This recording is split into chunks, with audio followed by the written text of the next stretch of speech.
If you're experiencing issues with Rocket League updates getting stuck, follow these simple steps to resolve the problem. This guide will help you troubleshoot and get back to playing in no time. Step 1. Check your internet connection. Ensure that your internet connection is stable and working properly. You can do this by testing your connection on other devices or running a speed test. Step 2. Restart your console or PC. Sometimes, a simple restart can fix update issues. Turn off your console or PC completely, wait a few moments, and then turn it back on to see if the update progresses. Step 3. Clear cache. For consoles, you can clear the cache by unplugging it from the power source for a few minutes. For PC, you can clear the cache by navigating to the game files and deleting temporary files. Step 4. Pause and resume the update.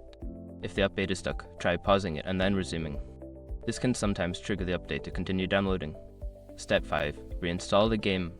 If all else fails, uninstalling and then reinstalling Rocket League can resolve persistent update issues. Make sure to back up any saved data if necessary before doing this. By following these steps, you should be able to resolve the issue with the Rocket League update. Enjoy your gaming.